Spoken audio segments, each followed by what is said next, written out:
we're going to go straight into our next panel. Our next panel is about society, and I'm going to hand over right away to Lucy Green, who's going to be handling this. So over to you, Lucy. So this is a super interesting time to be looking at the idea of society, and obviously an area that I look at a great deal. I'm already being asked about the implications of COVID to the sort of the future consumer, and I agree with Sunny in lots of ways. I think it is too soon to tell with a lot of this stuff. And I also think people's responses to this are going to be really quite individual, because someone's experience in a city or the countryside, or as a single person in isolation, or as a family managing and schooling children at home, is going to be very different. So, and there's also the length of time that we may or may not be living like this, which will impact on how severe. So you've got all these variables, but on the other hand, we are also seeing these emerging trends, which is clear to see are going to have lasting impact, even if they don't are ultimately conclusive. So working from home, once seen as a sort of luxury in traditional businesses, is now, I think, going to become a mandate or something that is widely accepted. There's also been this sort of sense of COVID accelerating existing trends in the consumer space, in society, and also in business. You know, so we've talked about the wealth divide, but things like the death of traditional media, the consolidation of big tech power, right? And also accelerating this sense of anxiety. We've seen this idea of the anxiety economy promoting investing in well-being, in gadgets that monitor our air quality, and fear about the world around us. And I really think COVID is only going to accelerate this. I've broken this into sort of roughly three areas. The consumer, right? So because we're all working in marketing to some extent, to culture, and a lot of that probably links to the economy section that we've seen before, and also innovation through the lens of like what companies are doing to adapt to this new reality and new behaviours of consumers. So I'm going to start off with the consumer. Like, what do we think this consumer is going to look like? I mean, there's been a lot of discussion around how we're going to see this new sort of considered consumption, people focusing on well-being, being more thoughtful about sustainability. But in our group, we've been talking about the prospect of there being a counter trend of being actually quite sort of hedonistic, YOLO or fatalistic behaviour of consumers when they're allowed out into the open to live as normal. And I just wanted to put this to the panel. Maybe Heather has some thoughts on this. The one thing that you referred to before about whether we're going to go back to how we were before, we're going to end up learning big lessons with the people who are our staff right now. We're going to find out, are they delivering from home?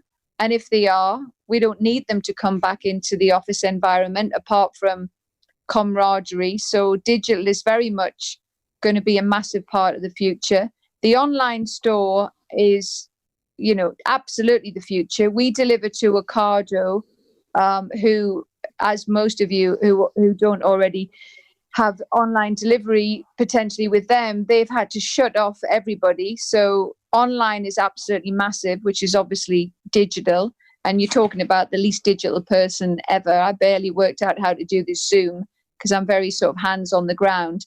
And I just think that as far as health's concerned, because everyone's starting to think, wow, maybe this is life's way of actually slowing us all down from running around like, for want of a better word, headless chickens, creating work that we don't necessarily need to do to survive. We've just become such a greedy, superficial nation and world. So I think a lot of good's going to come from this. A lot of us are going to become better people, and a lot of us are just going to remain the ignorant people we are and continue as we were before. But I 100% think there will be more people working from home. There will be real devastation in the economy if the government don't get their act together. They mustn't make the move of pulling everyone out of isolation, understandably, until the NHS can cope.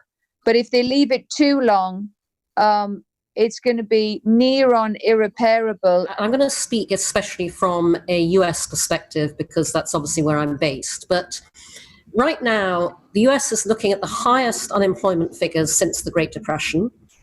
About 1 in 5 Americans is currently unemployed. That's how rapidly jobs and income have completely disappeared. Obviously when we talk about the consumer, we're talking about a highly segmented group. and there are the people that can continue to consume, and there are the people who now are desperate as to how they're going to survive.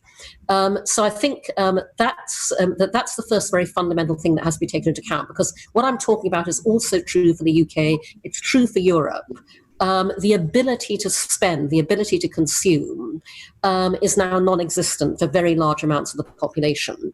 The second thing, which is absolutely correlated with that, is that, the pandemic has both exacerbated and demonstrated income inequality like nothing else.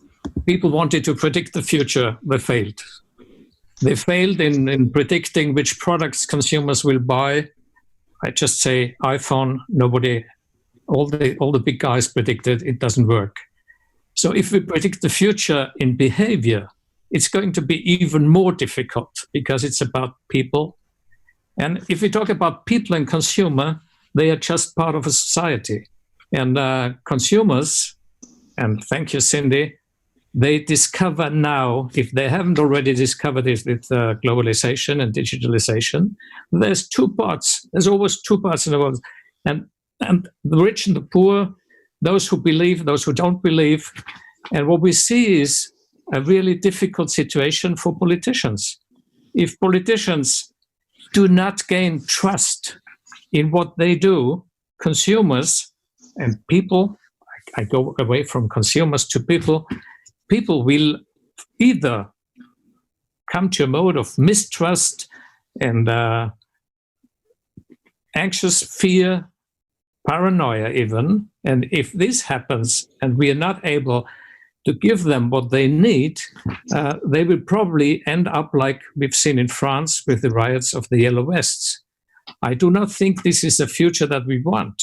So if we are not able, and who is society, if our leaders are not able to solve these problems between the poor and the rich, we will not have consumers of the same type, but we will have people who take their right to take everything they need, and the others, they will see in their individual way how they can get away with what they have already today. Yeah. So I'm with you, Cindy. This is the most important problem because we are not consumers of the same type, but we have problems that we have to solve, like the ecological problem. Again, we have to solve this problem of society. If this is not changed, every prediction for the consumer will be difficult and probably wrong. And the British system is dependent on over 90% of small businesses to keep our economy alive. And exactly what Cindy said, the big, powerful ones get the money, who don't generally pay the taxes here anyway, just to keep them active. And these small family businesses who are so desperate to stay alive because they're passionate, that they will mortgage their homes and get themselves into horrific debt just to keep alive through this COVID-19. So that's a really quick solution that needs to be shouted about, that the government are trying to do the best they can. It's not quick enough, it's not good enough, and they need to dictate to the banks, because the banks outside of the government-backed ones are raping the small businesses and profiteering from them. It's horrific.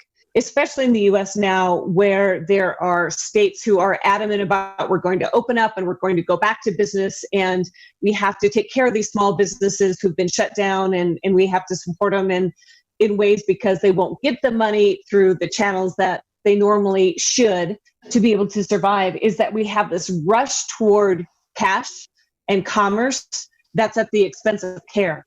And if we look at that, this is an opportunity for innovation where we need to look at how do we start to rethink the processes that we have for doing business. Not every business can go immediately online. So do we look at something that's a different way that we serve customers? Do we look at how we can extend what we do into a different type of market? And I think there's a big opportunity in looking at what we do and saying everybody in every company knows that things are going to change. So employees are ripe for change. Leaders know that they can't continue what they've done in the past because what worked, just isn't won't work going forward, and the whole dynamics of how we do business in this environment is different. So as people are ripe for this, this is where we have a big opportunity. Now, as we typically look at innovation, we focus it around research and development, things that have a long lead time and generally take a lot of investment to make happen. But if we start to shift how we look at it and say, how can we innovate in the other 90% of the business and where we do work? We now all of a sudden have a tremendous pool of intellect, of experience, of people who know our customers, who have a way to come up with new ideas and change. There's different ways to serve people that build that human connection and that bond that are still considered innovative, that really help to put the companies into a trajectory of recovery at a faster rate as we come out of this. I'm optimistic about what comes out of this. And I think that we are going to see some incredible changes in how we look at business, how we look at climate, how we look at the expectations of just how people communicate. I think those purpose-driven brands are really going to rise to the top that hadn't made that a priority before, or maybe were on the fence. They're now seeing why that's such an important part of how they do business. And I don't think every part of it has to involve money. I think a lot of what you do, Heather, is natural, that it takes capital to do this. I think part of it is the story that we tell. To Igor's point, we see what happens when you don't innovate. It's the cost of not taking action. And I think especially in an industry like plant-based foods, we can see that overall impact to what it has on to the climate. We see what it has to do with the environment. We see what it has to do with people's consumption habits and how they take care of their physical health, their mental health. I think a big part of it is how we change point of views, is the story that we tell and the impact that the change can have. And I think sometimes with pitches and with investment stories, it's not telling a big enough story about the impact that can be had there.